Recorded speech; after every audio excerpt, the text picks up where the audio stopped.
এখন ভাৰতীয় দোকানক লৈ উত্তপ্ত হৈ পৰিছে যোৰহাট গুৰুদ্বাৰ কমিটি। সৰোজ কেজৰিৱাল নামৰ এজন ব্যক্তিৰ বিৰুদ্ধে সৰব হৈ পৰিছে শিখ ধৰ্মাৱলম্বী লোকসকল।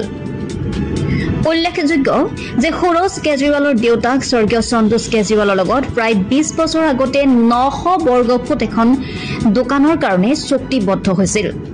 পৰৱৰ্তী সময়ত গুৰুদ্বাৰ সমিতিৰ প্ৰয়োজন হোৱাত দোকান ঘৰ খালী কৰিবলৈ লিখিত নিৰ্দেশ দিয়ে। কিন্তু বিষয়টো অন্য ৰূপ দিয়াৰ চেষ্টা কৰাৰ অভিযোগ উত্থাপিত কৰিছে গুৰুদ্বাৰ কমিটিয়ে সৰোজ কেজৰিৱালৰ বিৰুদ্ধে। সৰোজ কেজৰিৱালৰ ধৰ্মীয় অনুভূতিত আঘাত কৰাৰ গুৰুত্বপূৰ্ণ অভিযোগ উত্থাপিত গুৰুদ্বাৰ কমিটিৰ। কালি সৰোজ কেজৰিৱালক মাৰপিট কৰাৰ অভিযোগ পোনপ্ৰথমে নাকচ কৰিছে গুৰুদ্বাৰ কমিটিয়ে। ইতিমধ্যে সমগ্ৰ বিষয়টো যোৰহাট সদৰ আৰক্ষী বিষয়াই তদন্ত কৰি আছে।